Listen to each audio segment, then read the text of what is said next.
तो गाइस, जब भी हम कोई नई बाइक खरीदने जा रहे होते हैं तो कुछ इंपॉर्टेंट चीज़ें हमारे दिमाग में होती हैं और हम कंसीडर करते हैं, जैसा कि सबसे पहले उस बाइक का प्राइस कितना है, उसके बाद उस बाइक की सर्विस और मेंटेनेंस कॉस्ट कितनी है, तीसरा उस बाइक का परफॉर्मेंस कैसा है, चौथा उस बाइक की अवेलेबिलिटी कैसी है, उसके पार्ट्स इंडिया में आसानी से मिलते हैं या नहीं मिलते हैं, वेटिंग कितनी है, अगर आप बाइक बुक कराते हो तो कितने दिनों बाद आपको बाइक मिलती है। तो बिल्कुल ये सारी चीज़ें मैंने भी कंसीडर की थी और सबसे इंपॉर्टेंट चीज़ की आपका पर्पस क्या है, आप किस लिए वो बाइक खरीदना चाहते हो। तो जी बिल्कुल, जब आज से 3 महीने पहले मैंने अपनी ये बाइक खरीदी थी जो कि है BMW F850 GSA, तब यही सारे कुछ सवाल थे जो मेरे मन में भी चल रहे थे, जो मैंने अभी डिस्कस किए। और मैंने आपसे प्रॉमिस किया था कि जब मैं ये बाइक खरीदूंगा उसके कुछ टाइम बाद, जब मेरे को इसका थोड़ा एक्सपीरियंस हो जाएगा, तो मैं आपको एक रिव्यू वीडियो बना के दूंगा कि मैंने जो इसमें पैसे लगाए वो वर्थ हैं या कहीं ना कहीं ये बाइक उन उम्मीदों पर खरा नहीं उतरती है। तो hello guys, welcome back to my channel once again and I hope you guys are doing absolutely fine.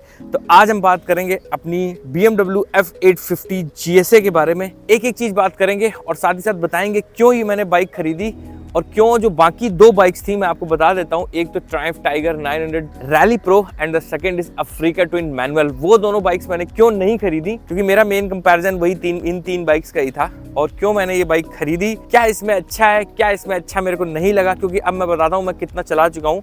तो अगर आपको ओडोमीटर दिखाऊं तो 8143 किलोमीटर्स, तो 8000 किलोमीटर मैं इस बाइक को चला चुका हूँ पिछले 3 महीने में। 3 महीने होने वाले हैं, अभी हुए नहीं है। तो कहीं ना कहीं मेरे को अंदाज़ा लग गया है कि इस बाइक में मतलब क्या चीज़ प्रोज हैं, क्या कॉन्स हैं, क्या सही है, क्या सही नहीं, क्या और सही हो सकता था। तो इसमें कोई डिटेल रिव्यू नहीं दूंगा मैं इस वीडियो में, बस आपको ये बताऊंगा कि क्यों मैंने ये बाइक प्रेफर करी उन दोनों बाइक्स के ऊपर, Triumph tiger 900 rally pro and Africa twin manual. और वीडियो स्टार्ट करने से पहले अगर आपको ये वीडियो अच्छा लगे और इन्फॉर्मेटिव लगे तो वीडियो को लाइक करना, साथ ही साथ चैनल को सब्सक्राइब भी करना। तो अब स्टार्ट करते हैं। तो सबसे पहला और इम्पॉर्टेंट चीज़ जो है वो है प्राइस। बिल्कुल, प्राइस सबसे इंपॉर्टेंट चीज़ है। जब भी आप कोई नई बाइक खरीदने जा रहे होते हो तो आप प्राइस ज़रूर कंसिडर करते हो। तो इस बाइक का BMW F850 GSA का ऑन रोड प्राइस जो दिल्ली में है विदाउट एनी RSA और extended warranty, it's around 15.7 lakh rupees. 15,70,000 रुपये में ये बाइक आपको मिल जाती है ऑन रोड। दिल्ली प्राइस बता रहा हूँ मैं, ठीक है। अब इसके जो दूसरे कॉम्पिटिटर्स हैं यानी कि अफ्रीका ट्विन मैनुअल, उसका जो ऑन रोड प्राइस है वो है अराउंड 18.2 के आसपास। और दूसरी जो राइवल है Triumph tiger 900 rally pro version मैं इसलिए ले रहा हूँ क्योंकि इसमें जो फीचर्स हैं वो मैचिंग फीचर्स रैली प्रो में आते हैं। उसका जो कॉस्ट है that is around 18 lakh rupees, थोड़ा ऊपर नीचे होगा, थोड़ा चेंज होता रहता है ऑन रोड दिल्ली। तो प्राइस में अगर बात करें तो ये बाइक जो है सबसे कम कीमत में आती है, मतलब कि अगर अफ्रीका ट्विन से कंपैरिजन किया जाए तो it's cheaper by around 2.5 lakhs, और अगर टाइगर 900 से कंपेयर किया जाए तो it's cheaper by around 2 lakh rupees. Price एक इंपॉर्टेंट क्राइटेरिया था मेरे लिए भी, जो मैंने चूज़ किया कि क्यों मैं इस बाइक की तरफ और गया। अब ये तीनों ही बाइक लगभग सेम सेगमेंट की हैं पावर वाइज अगर देखा जाए। इसमें 95 bhp पावर है, अफ्रीका ट्विन में 97 bhp पावर है और ट्रायम्फ टाइगर 900 में अराउंड 93 bhp पावर है। टॉर्क की अगर बात करें तो अफ्रीका ट्विन में 102 न्यूटन मीटर्स का टॉर्क है, इसमें 93 या 94 न्यूटन मीटर्स का टॉर्क है और टाइगर में 88 न्यूटन मीटर्स का टॉर्क है। तो इसलिए मैं और बाइक ये तीनों कंपेयर कर रहा हूँ क्योंकि पावर और टॉर्क में तीनों बाइकें ना काफ़ी आसपास हैं। दूसरा जो मेन कारण था यार वो था BMW ब्रांड। मैं काफ़ी दिनों से होंडा की बाइक चला रहा था तो मेरे को लगा कहीं ना कहीं बाइक चेंज करेंगे, और BMW का अपना एक ब्रांड है यार, पूरा ग्लोबली फेमस है। होंडा भी बहुत बढ़िया ब्रांड है, ट्रायम्फ भी बहुत फेमस ब्रांड है, बट BMW भी एक अपना अलग ब्रांड वैल्यू है। तो वो भी एक दूसरा फैक्टर था जिसकी वजह से मैंने ये बाइक चूज करी। तीसरा जो इंपॉर्टेंट रीजन था वो ये था कि ये बाइक जो है F850 GSA, not GSA, kind of factory loaded आती है हर चीज से, आपको बहुत कुछ बाहर से लगवाना नहीं पड़ता। और अगर बात करें कि क्या क्या आता है एडिशनली, मैं आपको बता देता हूँ जो जनरली बाइक्स में नहीं आता। इसमें लोअर क्रैश गार्ड लगा हुआ आता है, इसमें लाइट्स लगी हुई आती हैं ऑक्सिलरी, मैंने हालांकि चेंज करा दी हैं। इसमें पैनियर फ्रेम लगे हुए आते हैं ऑलरेडी, ये भी मैंने चेंज करा दिए हैं अपने पैनियर्स के हिसाब से। बट आप BMW के पैनियर्स आपको लगाने हैं तो सिर्फ पैनियर आप सीधा लगा सकते हो, कुछ और करने की जरूरत नहीं है। उसके अलावा इसमें टायर प्रेशर मॉनिटरिंग सिस्टम जो है स्टैंडर्ड आता है, और साथ ही साथ इसमें क्विक शिफ्टर आता है, इलेक्ट्रॉनिक सस्पेंशन आता है, और सबसे इंपॉर्टेंट चीज एक और जो है मेन स्टैंड जो है सेंटर स्टैंड ये भी लगा लगाया आता है, मतलब 15.8 लाख में ये सारी चीजें आपको लगी लगाई मिलती हैं। अगर बात करें अफ्रीका ट्विन का मैनुअल वर्जन, उसमें सेंटर स्टैंड नहीं आता, कोई भी क्रैश गार्ड नहीं आता और साथ ही साथ टायर प्रेशर मॉनिटरिंग सिस्टम नहीं आता और उसके अलावा उसमें क्विक शिफ्टर नहीं आता। और ये सब चीजें अगर आप लगवाएंगे तो 1 लाख रुपए आपको एक्स्ट्रा देना पड़ेगा। क्विक शिफ्टर और टायर प्रेशर मॉनिटरिंग सिस्टम मेरे को चाहिए था क्योंकि इंपॉर्टेंट फीचर है। टाइगर 900 रैली प्रो की बात करें तो उसमें सारा कुछ लगा हुआ आता है, most of the important feature जैसे कि क्विक शिफ्टर हुआ, टायर प्रेशर मॉनिटरिंग सिस्टम हुआ, कई सारी चीजें उसमें लगी होती हैं, लेकिन उसमें भी इलेक्ट्रॉनिक सस्पेंशन नहीं है। तो कुछ फीचर्स हैं जो इस बाइक में एक्सक्लूसिवली एक्स्ट्रा आते हैं और वो भी सबसे अट्रैक्टिव प्राइस में। नेक्स्ट जो इंपॉर्टेंट पॉइंट है वो है बाइक की अवेलेबिलिटी, मतलब जब आप बाइक खरीदने जाते हो तो कितने दिनों में आपको बाइक मिल जाएगी जब आप बाइक बुक करा दोगे। ये काफी इंपॉर्टेंट पैरामीटर और खासकर मेरे लिए, मैं ज्यादा दिन यार वेट नहीं कर पाता, मतलब मेरे को अगर बाइक लेनी है तो जितना जल्दी मिल जाए उतना अच्छा है। तो इस बाइक का जो वेटिंग टाइम है वो है अराउंड 1 से 2 महीना नॉर्मली। हालांकि मेरी किस्मत अच्छी थी कि मेरे को 15-20 दिन में ही मिल गई थी क्योंकि उनकी एक बाइक ऑलरेडी आ रही थी जो कि अभी तक बुक नहीं हुई थी, एक्स्ट्रा बाइक थी। अदरवाइज इन नॉर्मल सर्कमस्टेंसेज आपको 1 से 2 महीने में ये बाइक आपको मिल जाएगी BMW की। ट्रायम्फ टाइगर भी लगभग यही वेटिंग टाइम है,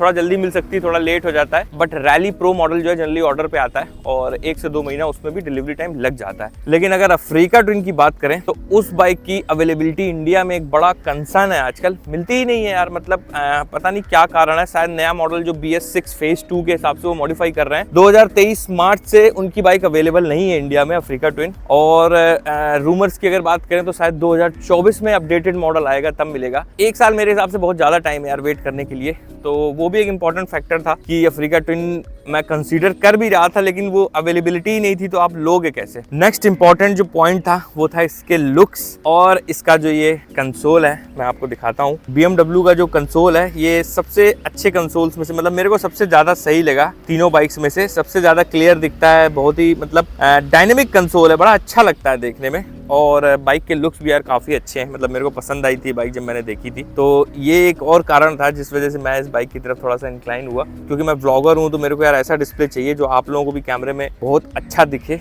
और क्लियरली सबको दिखता रहे, मेरे व्यूअर्स को, कि क्या मतलब स्पीड है, क्या मेरा क्या चल रहा है डिस्प्ले में। तो इसलिए एक और इम्पोर्टेंट पॉइंट था। और इसका जो विंड शील्ड है ये एडजस्टेबल है और सबसे छोटा है। क्या होता है ना, जब आप वीडियो बना रहे होते हो गोप्रो से तो अगर विंड शील्ड बहुत बड़ा है ना तो बिल्कुल सामने आ जाता है। लाइक अफ्रीका ट्विन और टाइगर में ना विंड शील्ड का काफी इशू है व्लॉगिंग पॉइंट ऑफ व्यू से, मतलब कैमरे में ना आगे पूरा विंडशील्ड दिखता रहता है। तो यार ये तो कुछ पॉइंट्स हो गए कि क्यों ये बाइक मैंने कंसीडर करी थी, क्या मतलब मेरे दिमाग में चल रहा था जब मैंने ये बाइक कंसीडर करी। तो ये सारी बातें थी जिन्होंने मेरे को फाइनली मतलब हेल्प की डिसाइड करने में कि मेरे को ये बाइक लेनी है। अब जो है इंपॉर्टेंट बात करते हैं कि कैसा मेरा एक्सपीरियंस रहा इस बाइक के साथ, क्या इसमें अच्छा है, क्या इसमें अच्छा नहीं है, वो सारी बातें आपको बताते हैं। तो सबसे पहले तो इन चीज़ों पे आने से पहले जो इंपॉर्टेंट चीज़ है वो ये है कि पर्पस क्या था मेरा ये बाइक लेने का। तो जब मैंने बाइक ली थी, अगर आपने वो वीडियोस देखे हैं जब मैं बाइक फाइनल कर रहा था, तब भी मैंने आपको बताया था कि मेरा जो मेन पर्पस है इस बाइक को लेने का वो है थोड़ी सी लंबी टूरिंग। क्योंकि मैं जॉब भी करता हूँ, साथ ही साथ यूट्यूब करता हूँ, तो मेरे को छुट्टियाँ थोड़ी कम मिल पाती हैं। तो मेरे को ऐसी बाइक चाहिए जिसमें मैं खूब सारा लंबा ट्रैवल कर सकूँ विदाउट एनी इशू, और थोड़ा पावरफुल बाइक रहेगी। तो ये मेरे को फायदा होगा कि मैं कम दिनों में ज्यादा डिस्टेंसेस कवर कर पाऊंगा कंफर्टेबली। ये मेरा मेन कारण था। और साथ ही साथ स्पेशली मेरे को साउथ इंडिया और नीचे थोड़ा दूर अब घूमना था, तो इसलिए मैंने ये बाइक चूज करी थी। तो अब बात करते हैं कि कितना मतलब मैं सेटिस्फाइड हूँ इस बाइक की परफॉर्मेंस से, कि मतलब पैसा जो मैंने लगाया वो वर्थ था या वेस्ट हो गया। मतलब मेरे को वो बात नहीं मिली जो सोच के मैंने ये बाइक खरीदी थी। तो उस पर मैं डिटेल में आपको थोड़ा बता देता हूँ। हाईवे परफॉर्मेंस की अगर बात करें, 1 नंबर परफॉर्मेंस है, बहुत ही बढ़िया सस्पेंशन सेटअप है, मतलब बम्स आपको पता नहीं चलते। ये इंपॉर्टेंट चीज है, सस्पेंशन अगर आपका अच्छा हो तो आप काफी दूर तक जा सकते हो विदाउट एनी बैक पेन और एनी अदर काइंड ऑफ मतलब बॉडी एक। तो बढ़िया सस्पेंशन सेटअप है। सीट ठीक ठाक है। देखो एडवेंचर बाइक्स की सीट बहुत ज्यादा कंफर्टेबल नहीं होती, तो जैसी सबकी वैसी इसकी कुछ अलग नहीं है। बाकी बाइक अच्छे से बैलेंस्ड है, आप आराम से ग्राउंडेड मतलब जमीन से चिपक के चलती है जिसको बोलते हैं। कितनी भी स्पीड पे आप चलाओ कभी आपको ऐसा नहीं लगेगा कि बाइक लाइट फील हो रही है या स्टेबिलिटी में इशू आ रहा है, ये सारा कोई दिक्कत नहीं है। बिल्कुल 1 नंबर परफॉर्मेंस है हाईवे पे, मतलब जो मेरे को चाहिए। देखो 9500 bhp तीनों बाइक्स ऐसी हैं ये कि आप तीनों बाइक्स चलाओगे तो आपको पावर और परफॉर्मेंस में कोई कमी नहीं फील आएगी। बिल्कुल हाईवे पे सबका परफॉर्मेंस अच्छा ही है। तो जो मैं हाईवे के लिए सोच के लिया था, मैंने इस पे नॉन स्टॉप मैं दिल्ली से ले गया, नॉन स्टॉप मैं दिल्ली से काठमांडू गया, तो मेरे को कोई दिक्कत फील नहीं हुई। बाइक बहुत बहुत ही बढ़िया परफॉर्म करती है। नेक्स्ट इंपॉर्टेंट चीज, इस बाइक का माइलेज बहुत ही अच्छा है, मतलब अपने सेगमेंट में आई थिंक सबसे बेस्ट है। अगर आप इसको 100-110 के ऊपर नहीं ले जाते हो तो ये आपको 23 to 25 kmpl का माइलेज देती है, जो कि काफी अच्छा है, मतलब एक 853 सीसी इंजन के हिसाब से। तो अभी मैं इसके पॉजिटिव्स आपको ज्यादा बताता हूँ, नेगेटिव्स जो मेरे को लगे वो बाद में बताऊंगा।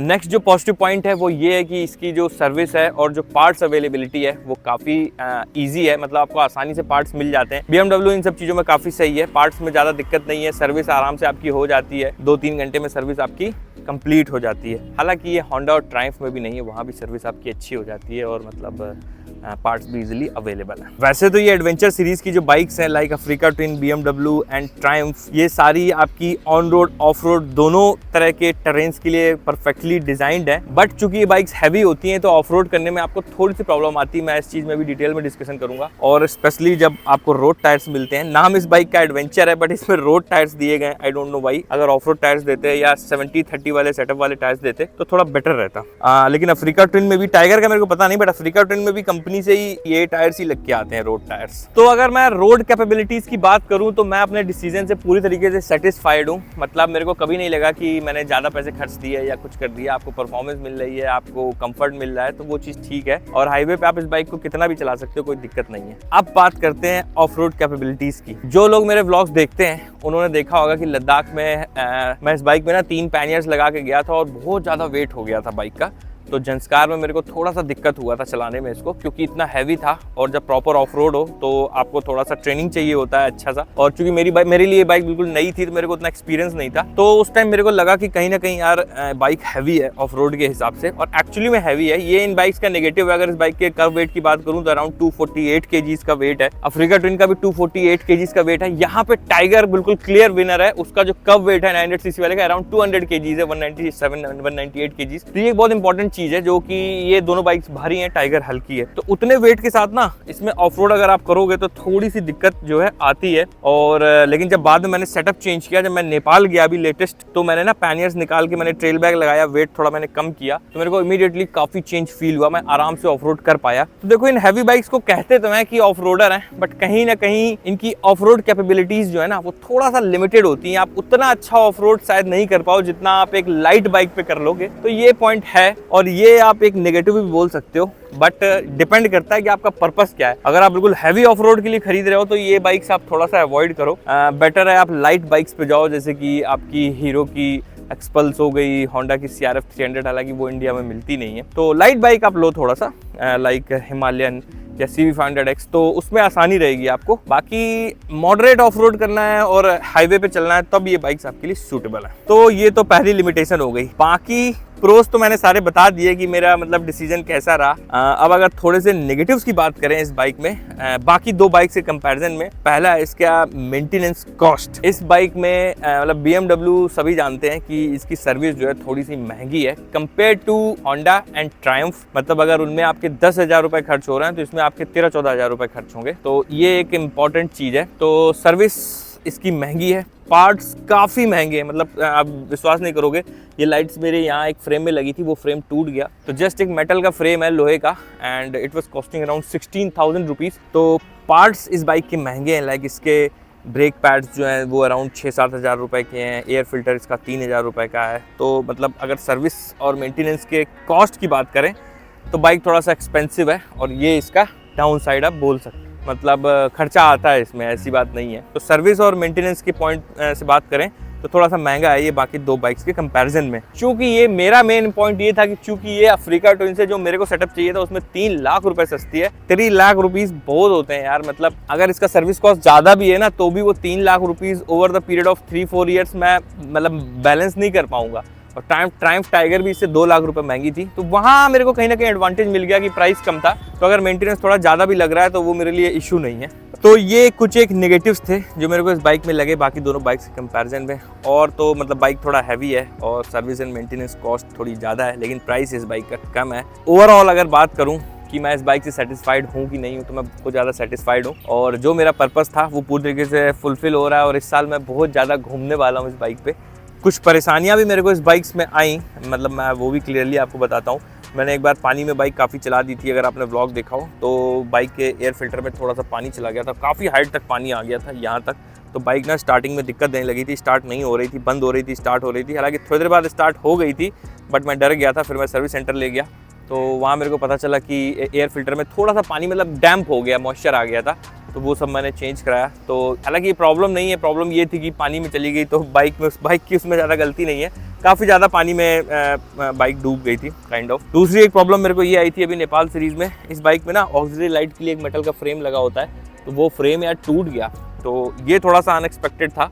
हालांकि उस पर ना एक टक्कर लग गई थी एक मतलब 2 व्हीलर से, तो स्टिल आई एक्सपेक्टेड कि शायद वो नहीं टूटेगा। उस टाइम नहीं टूटा, बाद में जाके टूट गया। तो ये 1-2 प्रॉब्लम्स जो हैं अभी तक बाइक में आई है। बाकी थ्रू आउट द 8000 किलोमीटर्स जो मैंने चलाई है बाइक, कोई इशू नहीं आया, बढ़िया चली है। और ज़्यादातर मैंने ऑफ रोड ही चलाई है, मतलब 2 बड़ी राइड्स जो मैंने अभी तक लगाई हैं वो लद्दाख की, जंस्कार की और उसके बाद नेपाल की, और दोनों ही जगह भयंकर ऑफ रोड किया मैंने, मस्त। लेकिन बाइक में ऐसा कोई परेशानी आई नहीं, आराम से चलती रही, कोई दिक्कत नहीं आई। तो ओवरऑल यार ये कुछ मेरा असेसमेंट था इस बाइक के लिए, क्यों मैंने ये बाइक चूज़ करी, क्यों मैंने बाकी दोनों बाइक के ऊपर इसको रखा, और फाइनली लेने के बाद मेरे को क्या लगता है कि ठीक है बाइक की नहीं है, प्राइस को जस्टिफाई नहीं करती है, करती है। तो यार मेरे हिसाब से तो अपने प्राइस को जस्टिफाई करती है। देखो कोई भी बाइक यार परफेक्ट नहीं होती।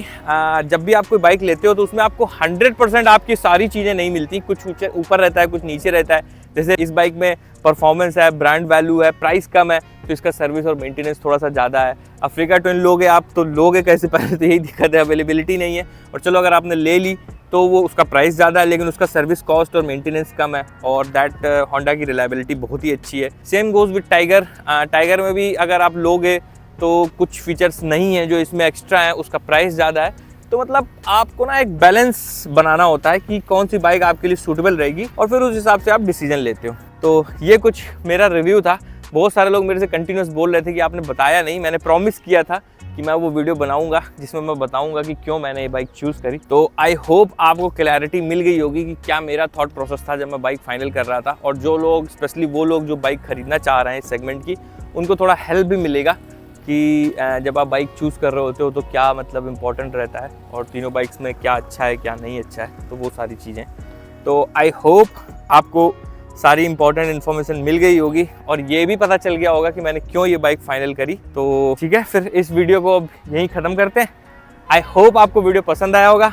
अगर पसंद आया हो तो वीडियो को लाइक करना, साथ ही साथ चैनल को सब्सक्राइब भी करना। मिलते हैं नेक्स्ट व्लॉग में एक धाकड़ दी सीरीज़ में, तब तक के लिए बाय बाय, एंजॉय।